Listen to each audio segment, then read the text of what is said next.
This month's podcasts are sponsored by Aubergine Legal.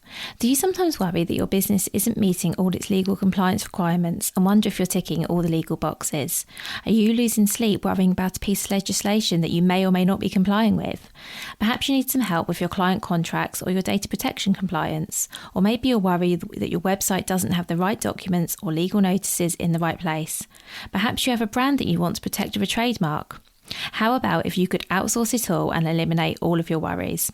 If so, then get in touch with Aubergine Legal, a friendly commercial legal consultancy offering practical and clear commercial legal advice without the overwhelming legal jargon, taking the worry away and helping you to protect your business and minimise your risks. Aubergine offers a free 30-minute consultation if you have any questions or want to find out if they can help, and you can access this link and book your free 30-minute call via the link in the show notes.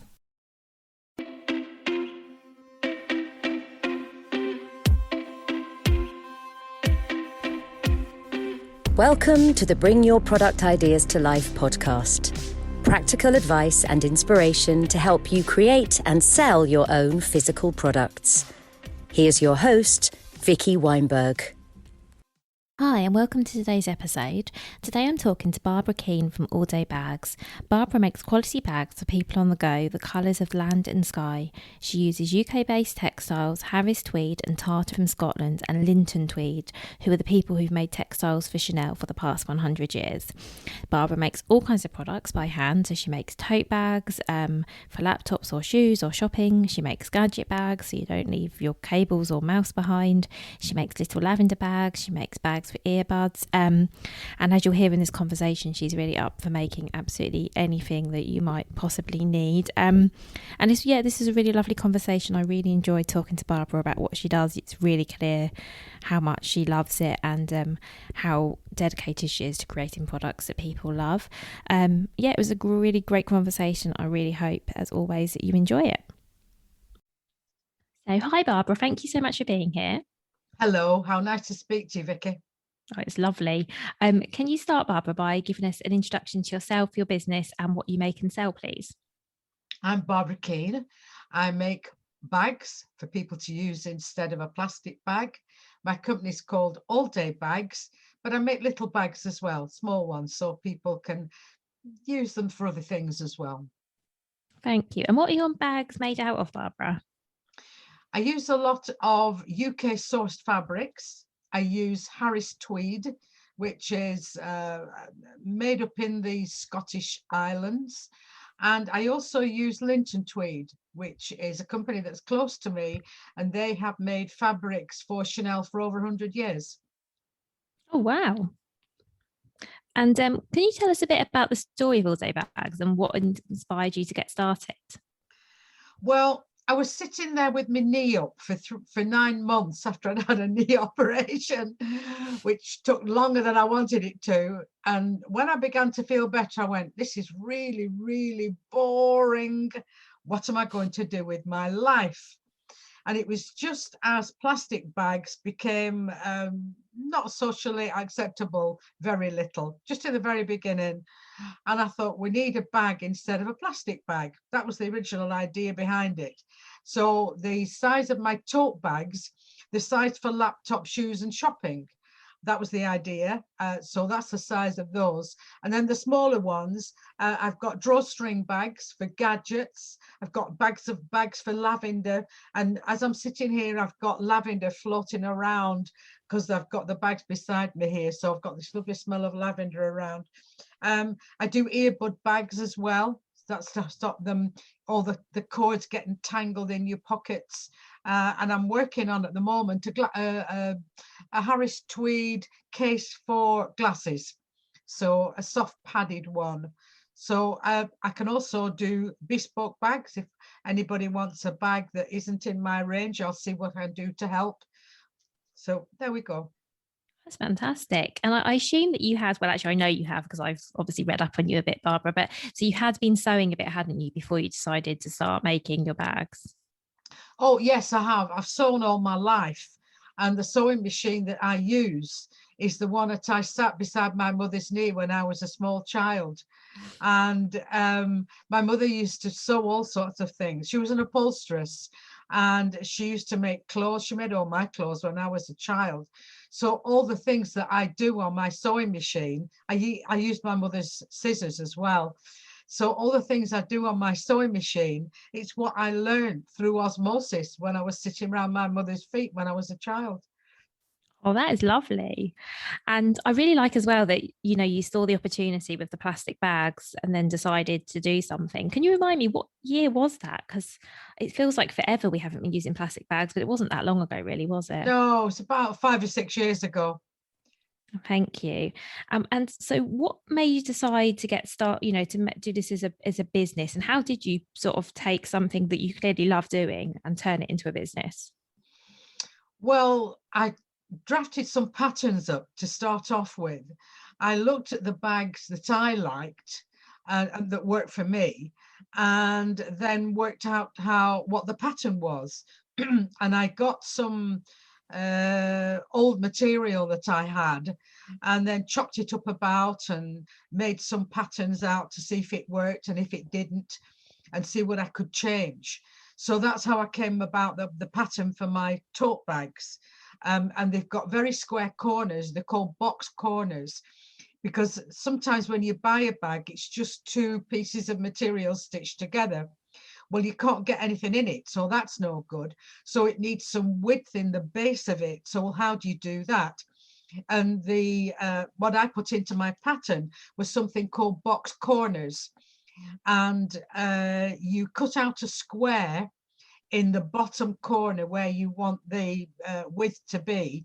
And then it's very difficult to describe. You cut out the square and then you pull it into sideways, and then you stitch it across. So that's how you do that. So I've got a lot of width in the bottom of my tote bags. And the handles, it slots together like a jigsaw puzzle. And the handles, when I'm making them, they're double width, because I wanted handles that were nice and wide and soft for people. Because when you're carrying a plastic bag, if it's heavy, it all cuts into your hands and makes your hands sore. So I wanted wide, soft handles and long enough to fit over your shoulder. So if you wanted to put the tote bag under your arm, you could do it that way as well. So there's a lot of material in the handles, because they're folded in two and then they're folded in two again. So, but I won't cut down on that, because the handles are important. I love how much thought you've put into your products. Like they're so thoughtfully designed. I think it's great, Barbara, like how you thought about every little thing to make sure these really are practical bags that people can actually use, as well as looking lovely. Yeah, I think spend a lot of time on the pockets as well. The pockets on the tote bags are just inside at the top of the bag, because I wanted it to make it easy for you to get your phone or your keys if you're out with it under your arm, because very often your keys are in the bottom of the bag and you're scratching about trying to find them. And I'm very particular about the details on the pockets, because the ribbon roses that I make as an embellishment, I put that ribbon across the top of the pocket as well. And sometimes with the material, you can get what's called woven salvages, and they are beautiful because they're all the colors that are actually the fabric is made out of. So I use the woven salvages as decoration for the pockets, and use it like a little fringe together with the ribbon as well. that's lovely. I love how much attention you pay for detail. And where do you get the inspiration for your bags? Your bags are beautiful. What inspires Thank you? you. Um, well, in the end, a product has got to be what somebody wants to buy. And if somebody doesn't get excited about the solution that it gives them, you're wasting your time. So a lot of the ideas that I've had, they become things that, well, people have mentioned to me. A lady came to my house, and as she was doing the interview with me, she put her mouse and her cable in a little bag and drawn it across the top as a little drawstring bag. And she said, if I don't put it in there, I leave it behind. And I thought, oh, that's a clever idea, because people leave a cable behind or a mouse, and then whenever they get to the next job or get home, they can't do anything because they've left it behind. So my little gadget bags have actually got a label on it that says, have you picked up your mouse and cable? to make sure. Remember, it says on it. Yeah. Yeah. Oh, that's such a good idea. And it's really nice that you're getting your ideas from your customers as well, because it does seem like your products are really relevant. Like I like your idea of your earbud bags as well. Yeah. Yeah. I suppose, in fact, it was a gentleman who's one of my friends that said he had his earbuds in his pocket and they kept getting tangled up with his keys. And I thought, oh, right, because I don't carry keys in a pocket like a gentleman does. So I said to him, oh, that's a good idea. So I made him one and sent it to him and said, will you test this for me? So that's how we did that. And quite a few people like those. They're giving them to people as Christmas presents as well. And that seemed to go down very well for gentlemen's presents. Yeah. Yeah. And do you get a lot of feedback from your customers then? Is that where you would you, is it fair to say that's where you get a lot of your feedback and your ideas for new things? Well, I always ask them what they think. And I'd made a mic bag, a bag for the mic. Do you know Mei King Tsang, the FOMO lady? No, I don't. Okay. Mei King Tsang does FOMO, and she'd done it at Atomic when it was online. And she said to me, would I make her a bag, because her microphone kept getting scratched. And so I made her a bag out of Linton Tweed, and it was all padded and on the inside. So, but I had to measure. I said, well, how big's your microphone? So she laid the microphone out on a table and put a tape measure beside it and sent me the measurements for it. And then, of course, when I saw the picture, I realized that it had a band around it. In actual fact, was quite wide, but the handle itself was very narrow. Then, of course, there's a round bit on the top that is the microphone itself. So I said to her, I'll do a mock-up of it just to see how big the bag has got to be. And I made it out of an Oatly milk carton just to get the dimensions of it, because I didn't know how wide it had to be to get the diameter of the thing. So and then once I got the Oatly milk carton, I made what in the fashion industry they call it a toile, but it's like some white cotton material, and you make it up and you do all the adjustments on the white cotton material and use that as a pattern. So I did that, and then I consulted my BBC friend, and I said, well, which way up does a microphone go in a bag? She said, oh, it goes the round bit at the bottom, because I'm thinking, does it have to go across ways, up ways? So we did that, and she said, you've got to make sure that the cable doesn't get kinked. Oh, right, okay. So I said to Mei King, are you going to put the cable actually in the bag as well? Yes, she said. I said, well, you have to make sure it doesn't get kinked. I'll make you a separate bag for the cable. So that's what I did. So Mei King Tsang has got one of my Linton Tweed bags for a microphone. So, and that's how things come about. And another lady wanted this beautiful Linton Tweed that is black with a gold stripe in it for going out in Newcastle. And she wanted to feel a dolly when she was going out in Newcastle. So wearing all her dolly shoes when she could get out in Newcastle. So I made her one of my drawstring bags. And she sent me the most beautiful Instagram reel of her little daughter wearing her black high heel shoes with the dolly bag on her arm. Oh, it's lovely. It's lovely how you can be so accommodating for your customers and how Well, much you can do. well, I will if I can. If I couldn't do something, I would say I can't do that. It's not in my portfolio. So therefore, if you want that, you better go into somebody else. So yeah, but it's my customers that inspire me. Absolutely. And so how did you actually get All Day Bag started as a business, Barbara? So obviously you did a lot of work in sort of creating your bags and making sure they were practical. So how did you start selling them? What were the first things you did? I was doing craft fairs at the time, and I went to there's quite a few craft fairs around where I live. So I was going to craft fairs and getting my name out that way. And all my friends and family bought my bags. So I thought, well, they must, and they came back for some more as well. all the people who bought one have usually bought at least 2 or 3. And so I thought, well, it must be a good product. If they're coming back for some more, it's got to be a good product. So that's how I got started. And then, of course, we had all the face-to-face contact with the people who I was dealing with went away during COVID. So I've had to work very hard recently of getting my name out there on social media, which is what I'm doing at the minute. Yeah, so were you just doing craft fairs before COVID? So were you did you have a website or anything, or was it just purely face to face that you were selling? I did have a website, but one of the things about making a product is you've got to sell it. So you've got to get your name out there as well. And in the beginning, I wasn't very good at social media. I think I've improved a lot, but I'm not brilliant yet. But I'm doing a lot better than I was.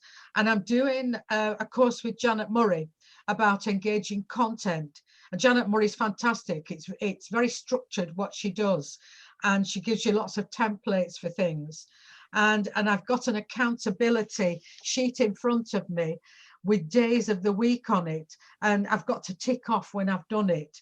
So, and which platform you're going to use and that sort of thing. So that is brilliant. So it actually makes you, but you've got to make sure that whatever you start, you can continue.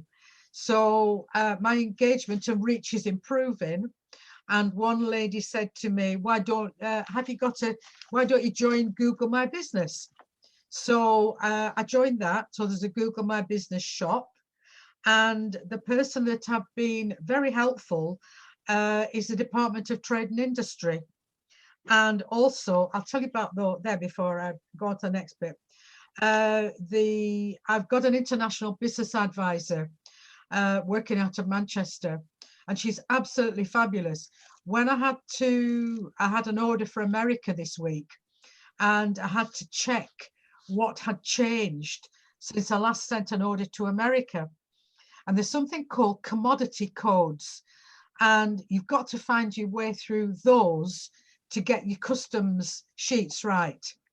And then, of course, you've got to have all the invoicing right as well. And one company tells you've got to have 5 lots of your invoice in the see-through plastic pocket. Somebody else tells you it's different. The post office says it's different again. And then you've got to look at all the tax regulations.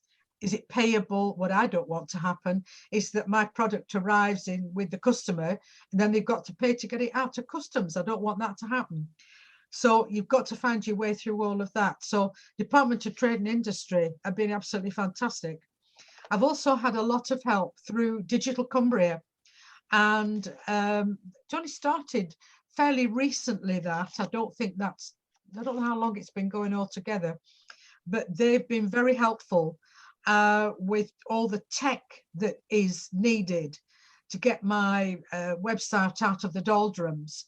And I've got a meeting with a graphic designer next week, hopefully, and he's going to help me with all the graphic design that's needed for my website as well. So I've had a lot of help from a lot of fantastic people, but it's trying to find the right people with the right skills that is a difficult bit. So you just got to keep going till you find the right people to help, such as yourself. Thank you. Well, it sounds like you've done a great job at doing that. And I'm actually quite curious about the Department of Trade and Industry. So how did you get involved with them, Barbara? Did you just reach out to them? Because it sounds like they're really useful, but I didn't know that was something that was available to people. Yes, I reached out to them because I knew about Department of Trade and Industry. I didn't know that well what all the bits and pieces that they did.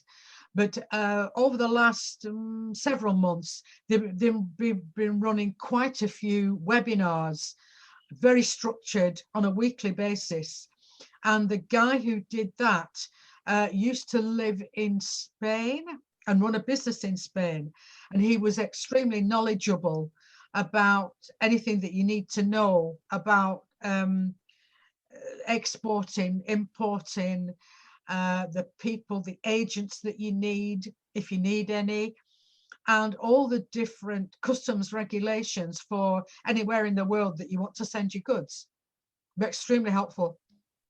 It sounds like since the sort of I guess the first lockdown and the end of craft fairs, you've done an incredible amount. You've made some really big changes, it sounds like, in terms of how you sell your products. Yes, I have. But it was all the stuff that I had to get my head round anyway. And I think in that respect, COVID has been a gift because I've had to do it. As I said, it's not enough to make a product. You've got to sell it. So you've got to find a way of selling it. And when you're just a one-man band, or there's just you've got to do absolutely everything that is you need to do to sell it.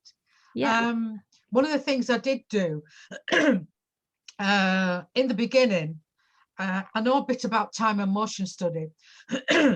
And in the beginning, when I was starting to make my bags, I actually had a stopwatch around my neck to work out how long it took me to make one bag, to make sure I got my costings right. And then I got my accountant to give me a costing model. So everything is based on the costing model that my accountant gave me. So, but then you've got to sort of slide up and slide down a bit with various things that you've got to do. So you've got to work out what your margins are and what you're prepared to give away sometimes. And that's always not easy. I think pricing is always tricky, particularly when you have make, but it's really interesting the way you've done that. So did you have an idea of what your time, what it sounds like you did, you knew what an hour of your time was worth to you? Oh, absolutely. Yeah. Well, I think that's amazing because a lot of people don't actually price like that and sort of don't even factor in the time. So the fact that you have taken into account the time and the materials, I think is a really smart way of pricing, actually. Yeah, you've got to work out what margins you're prepared to work for, and in the end, what your time is worth. But anything is only worth what somebody's prepared to pay for it. It's like Of buying and course. selling a house, So whether I should put my prices up, I don't know yet. Don't know. Still working on that. So with all of the changes that you've had over the past, let's say 18 months, because it feels like it's been about that now, what have been some of the biggest challenges, do you think? For me, Yeah. getting my head around all the tech that is required to contribute on social media. People have mentioned things to me, and then that's a good idea, have a look at that, but then it takes you ages to pick it up. Something like Canva, which I've been doing this morning, and then if you do the Facebook Business Suite, which I've been doing, the things that you create to go on Instagram, they don't always fit. So then you've got to find another way of doing it. So it's all that tech stuff that drives me a bit bonkers, really. Yeah, it sounds like it was, like a huge learning curve. Were you using social media much sort of personally before you got online for your business? Yes, I was. Yes. So now I do Facebook Business because I learned you had to have a business account so you could do the creative bit. And then, but you can do Instagram on it as well, but it doesn't always fit. So this morning I've been doing Canva, and that seems to have posted fairly easily because my Instagram page isn't what I want it to be. So I'm working on that. It sounds really good that you're like, obviously you've got a lot on, but it sounds like you're really embracing all of the changes that you need to make. Oh yes, you've got to, haven't you? You can't stand still. Whatever it is, you don't want to be living in the past, you've got to be living in the future.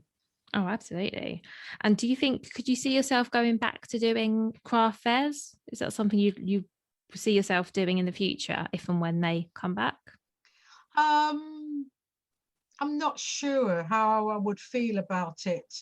It might be worth a try, something like the Christmas ones or something like that, because I do have bags of lavender that are sort of smaller items that would be okay, for something like a craft fair. And then if you just give out a load of business cards, and I know the Christmas ones around here that usually run and have been okay. So they're worth going to. So you got to be careful that you don't spend an awful lot of petrol going somewhere and then you don't sell anything. So Yeah. Yeah, I hope you didn't mind me asking the question. I just wonder, because obviously now you're running your business very differently to how you were 2 years ago, say. Yeah. And so, yeah, I just wondered if you could see yourself sort of not going back, because of course you're always moving forwards, but whether you could see sort of selling face to face being part of that as well. A sale's a sale, isn't it? Yeah, Doesn't matter where it comes from. no, absolutely not. And do you feel like you're reaching more people now that you're focusing more online? I mean, you said you've had customers in America. I guess that's something that never happened when you were selling just, on craft fairs. So do you think you're getting a bigger reach? Yes, and I'm keeping an eye on the numbers as well, just to see what posts work and what they don't, and who engages and who doesn't, and so I'm doing all of that at the minute. But asking questions seems to be the best thing, trying to get people to engage. Absolutely. And are you selling your products anywhere else other than on your website at the moment? I've got to Google my business, and at the moment, in the UK, I'm sticking to the UK and the USA, because what I don't want to do is get into something that's extremely complex in perhaps Japan, or where you've got a totally different culture. Although Linton Tweed do sell a lot in Japan, but you've got a totally different culture. You've then got to make sure that your website is internationally enabled. So I'm sticking to English language countries at the minute.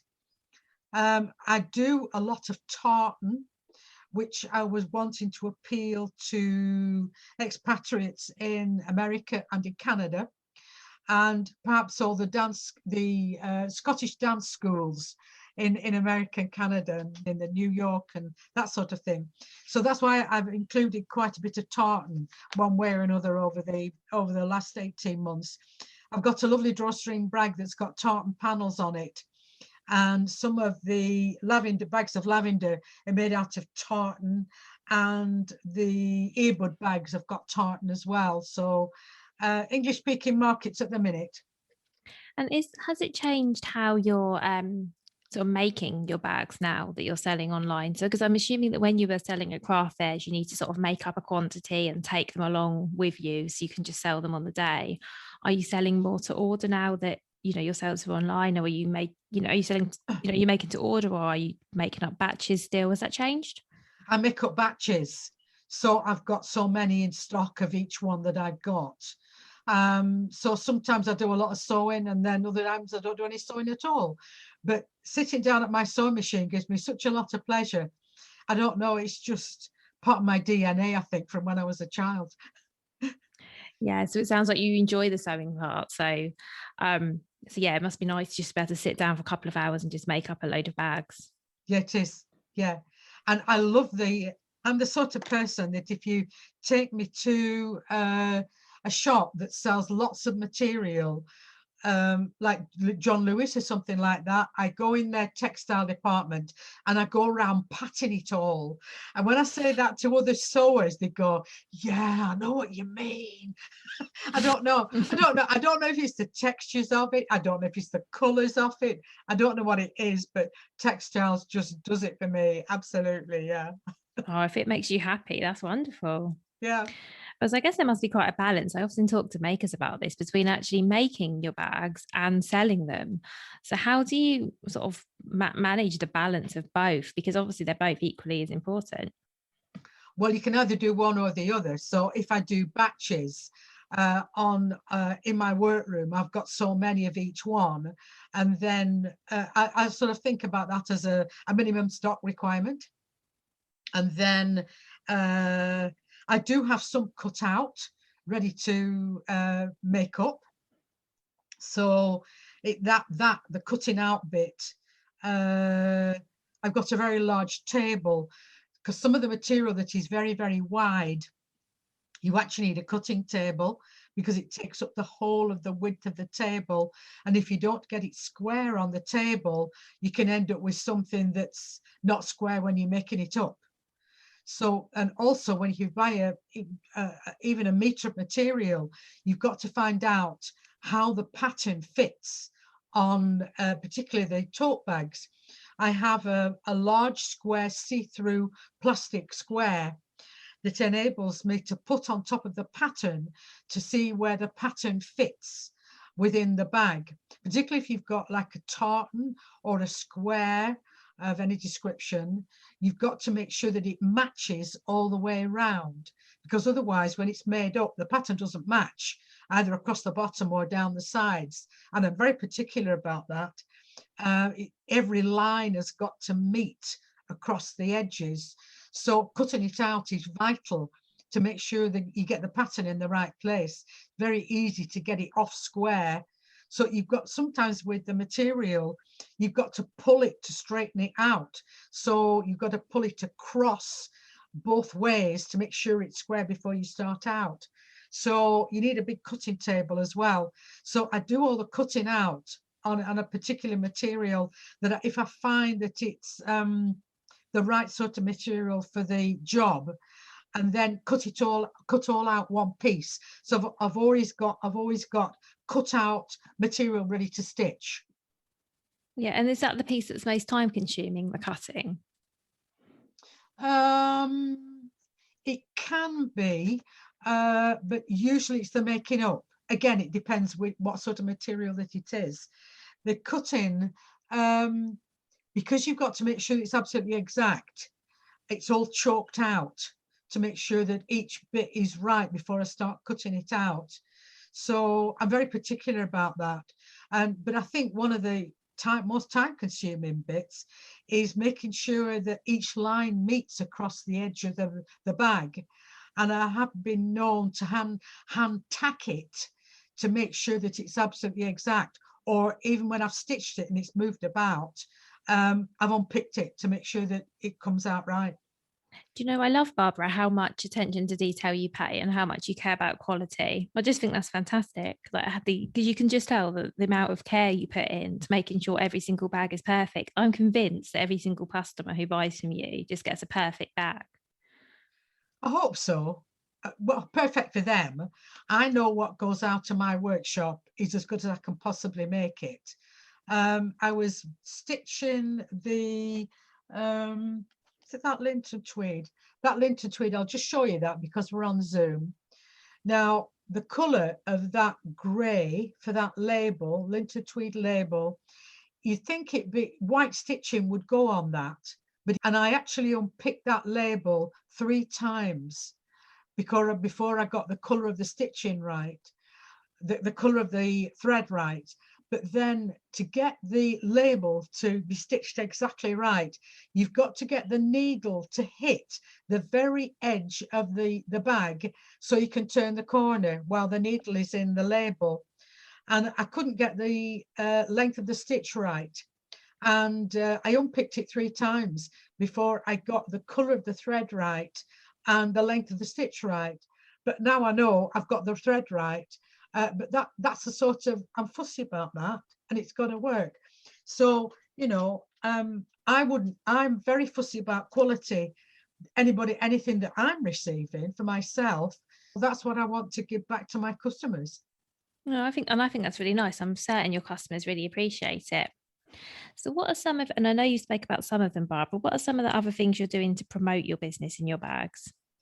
Talking to you, that's nice. I've never done a podcast before, ever. So that was really nice. I appreciate you asking me. And what I'm doing with my social media, I'm doing Facebook, Instagram, and Google My Business. But I've lost a tech. It's always the tech. I've lost the first account that I set up. So I'm setting up another one. So I'm doing 3 things and getting myself out as much as I can. And I think 3 things make sense as well, because as you alluded to earlier, you need to start things that you can see through. So there will be no point in being on every single social media platform, for example, because then you'd never have time to make anything and it just wouldn't be sustainable. So yeah, that makes total sense to just stick with the things that, you know, that are working. I mean, are they working for you and are you enjoying them? I mean, I enjoy doing it, yes, because I like keeping busy and trying to think up all the different things that I've got to post about and make sure that it's relevant to my business. So I've been posting today about reducing plastic. and because that's something I think I'm a bit fussy about recycling. And although don't tell anybody, but I don't think I've rinsed my tins out enough before I put them out.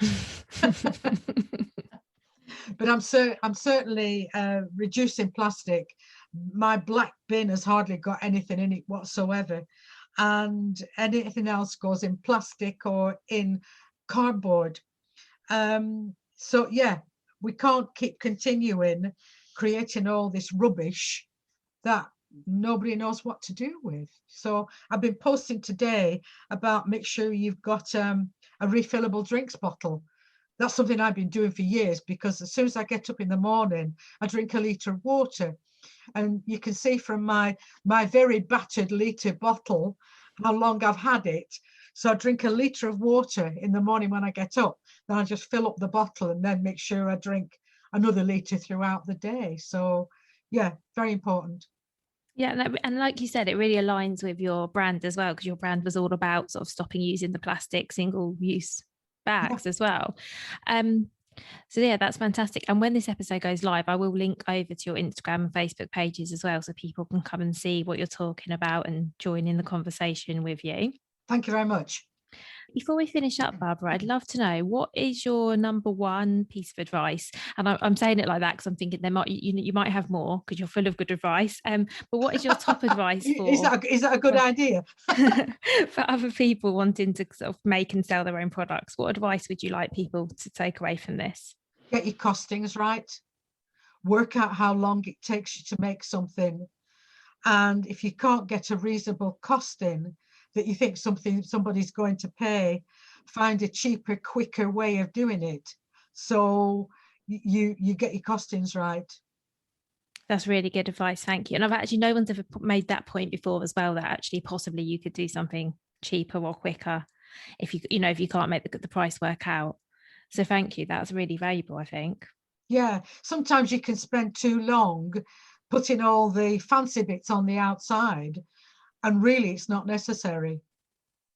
That's really useful. Thank you. And thank you so much for everything you've shared today. I've really enjoyed talking to you. Well, I hope all the things that I've shared can help other people who are in a similar situation to me, trying to get a business out there and trying to get it to work. No, I really think they will be. I really think they're going to help. So thank you so much. Your pleasure. It's been great being here. Thank you very much indeed for your help. Oh, you're welcome. It's been lovely. Thank you. Thank you. Hi, thank you so much for listening. As always, I would absolutely love to know what you thought of this episode. Please do remember to rate and review the show, and also, most importantly, subscribe so you don't miss out on any future episodes. And as a reminder, I release a new episode every single Friday. So take care and look forward to speaking to you again then. If you've been inspired to start a podcast in 2024, I really recommend my podcast host, Captivate. Captivate were my top pick when I started podcasting 4 years ago, because of how easy it was for a complete novice like me to get started. I've stuck with them for the last 4 years because Captivate is still really simple to use. They keep adding great new features, like the ability to share ads like these, and they've just been really reliable. So when you're ready to start your own podcast, you can use the link in the show notes and get a free 7-day trial with Captivate.